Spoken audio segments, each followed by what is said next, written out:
Okey, media cetak dan media elektrik perlu memainkan peranan maklumat ataupun fakta dan tapi juga untuk bentuk pendapat dan fikiran umum, mempengaruhi, mendidik serta meningkatkan tahap fikiran, nilai hidup yang baik dan mensejahterakan masyarakat.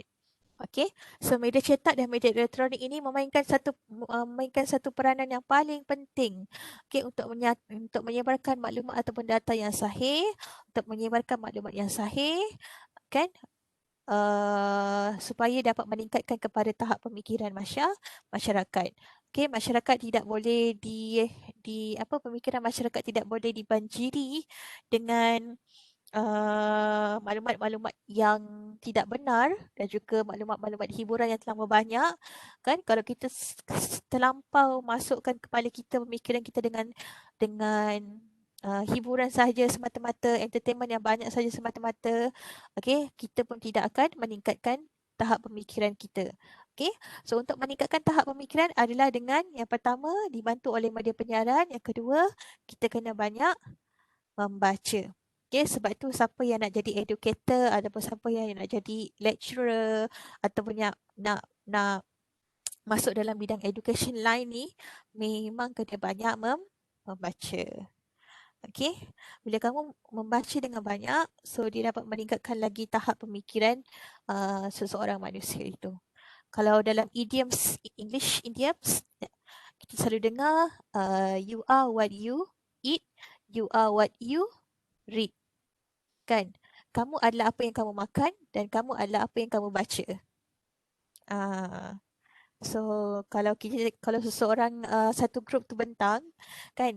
So madam tengok dia macam banyak e, i, u. Dia tak tahu nak elaborate macam mana, dia tak tahu nak explanation lebih macam mana. Sebenarnya kamu bukan tak tahu, tapi sebenarnya kamu kurang membaca. Bila kamu banyak membaca, kamu boleh relatekan dengan situasi yang berlaku di dalam maupun di luar negara. Okay? So sekarang kalau bidang ekonomi, kita dapat lihat bahawa uh, ekonomi yang sangat-sangat sengit, persaingan ekonomi yang sangat sengit antara dua kuasa besar, iaitu China dan Amerika Syarikat. Kan?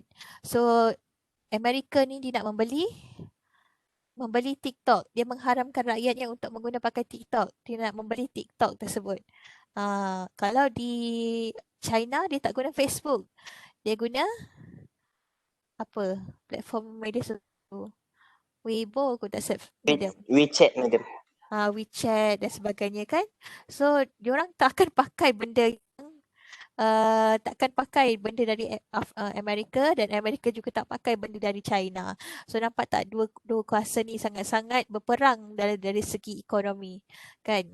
Kalau dulu Amerika memanglah satu kuasa besar yang tak dapat ditandingi, tapi sekarang China semakin lama semakin memberikan satu persaingan yang kepada Amerika kan, dari segi dia punya uh, productivity, daripada segi dia punya production, daripada iPhone juga dibuat di China kan, ada juga certain part yang dibuat di China.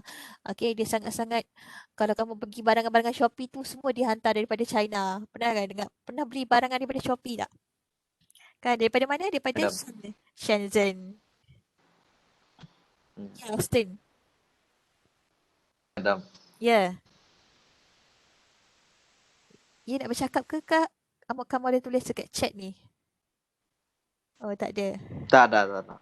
Okay, kan kalau kamu beli barang dari Shopee mesti daripada mana? Daripada China. Semua made in China. Kan nampak kan diorang antara dua kuasa besar ni semakin lama semakin bersaing secara sengit untuk dari segi ekonomi. Nak menjadi kuasa besar. Kan China nak mengatasi Amerika dari segi kuasa besar dunia. Tetapi China juga ada pergolakan dalaman, terutamanya dengan Hong Kong.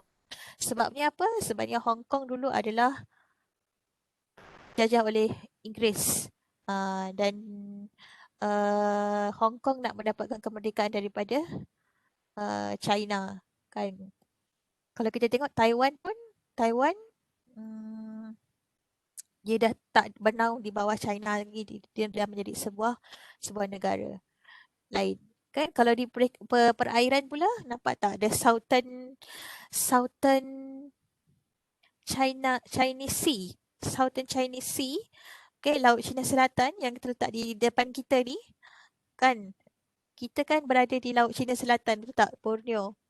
Berada di Laut Cina Selatan. Dekat situ pun berlakunya pergolakan antara beberapa buah negara. Kan, antara Filipina, Malaysia, China, China dan Indonesia. Kan? So China claim semua satu perairan Laut Cina Selatan ni adalah kepunyaan China. Dia claim Laut Cina Selatan ni adalah kepunyaan China. So kita tak boleh nak contohnya kita tak boleh nak menangkap ikan dan ke apa dan sebagainya di kawasan ini kan.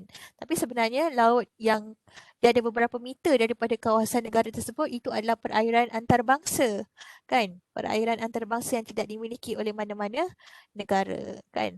Tapi atas dasar kedegilan dan sebagainya, so dia claim satu perairan laut ni adalah di bawah kepunyaan China. Okay, seterusnya ciri-ciri umum komunikasi massa. Komunikasi massa ni adalah televisyen, radio. Dia bersifat tidak langsung iaitu maklumat harus melalui teknologi media. Bersifat satu arah iaitu tidak ada interaksi antara peserta komunikasi. Kan kalau kita lihat pembaca berita di TV3 ataupun di Astro Awani, kita tak dapat berkomunikasi dengan pembaca berita tersebut kan, tapi kita dapat menerima maklumat yang dipancarkan. Seterusnya bersifat terbuka iaitu dibuka kepada orang awam tanpa sempadan. Okey, media masa kita berhenti setakat ni dahulu. Islam dan penyiaran kita akan sambung pada minggu hadapan. Okey. Untuk minggu hadapan kita masih lagi buat kelas secara online ya. Boleh tak kelas? Alah, kenapa macam? Sebab Madam. kamu kan kena kuarantin. Kamu kena kuarantin kan? Bukankah kamu Tak, kena madam. kuarantin? Tak, mana ada. Jangan bayar nanti. Kesian madam nanti. Elah. Bahaya. Kuarantin bahaya. Kuarantin dulu. Okey, sakit hati. Kamu jumpa banyak orang tu dekat airport tu kan? No. Kan apa-apa nanti kalau result dah negatif ke apa, kita boleh berjumpa secara face to face lah. Tetapi berjumpa secara face to face pun ada sorry madam stop sharing dulu. Okay, berjumpa secara face to face pun ada had untuk bilangan dalam kelas tu. Dia tak boleh lah 32 orang. Tak boleh lah masuk secara serentak sebenarnya. Sebab terlampau ramai. Jadi kita akan membahagikan mengikut kepada dua kumpulan. So kamu dah ada kumpulan masing-masing kan? So macam ni, kalau kelas 2 jam, contoh pukul 3 sampai pukul 5, maybe kumpulan pertama akan masuk dahulu 3 hingga 4, and then kumpulan kedua akan masuk pada pukul 4 hingga 5, macam itulah. Kalau madam nak habis cepat, maybe akan masuk pukul 3.30 sampai 4.30, macam itulah. Boleh, madam. Tapi kamu masuk ikut grup kumpulan kamu supaya senang bila masuk ikut kumpulan ni. Kalau kita buat pembentangan, terus ikut kumpulan saja, bukanlah maksudnya randomly kamu masuk secara random je, tak madam nak kamu masuk secara berkumpulan kamu, group assignment kamu. Okay, satu lagi apa tadi madam nak cakap, lupa pula.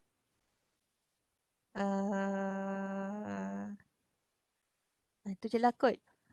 Buat masa sekarang, itu je lah kot. Okay.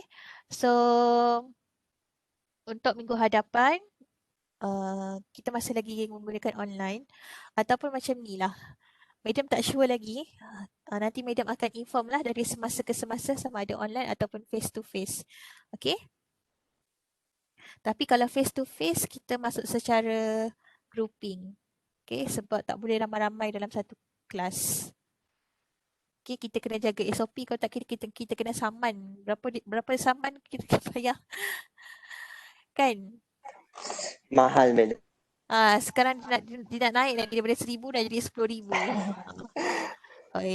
Kotak kembali nak bayar kan?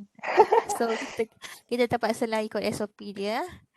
Right? Okay, asalkan kita boleh buat assignment, assessment dan sebagainya. Madam masih lagi menggunakan dua cara Bukan madam tak gunakan face to face secara apa orang kata?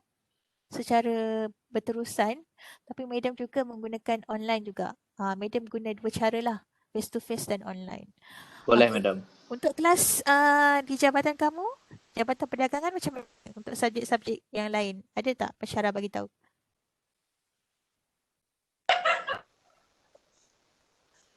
Macam belum lagi madam. Oh, belum lagi. Belum Ya, diberitahu. belum. Kan betul kan Oh. Stin? Belum kan Stin? Belum. Tapi Ya, setakat ni masih online lagi lah semua kelas. Ya, betul madam. Okay. Alright. Ya. Okay, so kalau ada apa-apa lagi kita berhenti setakat ni. Kita akan sambung lagi untuk topik seterusnya pada minggu hadapan. Minggu hadapan kan? Betul lah. Pada minggu Betul hadapan. madam. Okay, terima kasih semua. Okay, jumpa lagi. Ya. See you next Thank week. you, madam. Alright, Okay, madam. thank you. Thank you, madam. Assalamualaikum madam. Alright. Boleh keluar daripada WebEx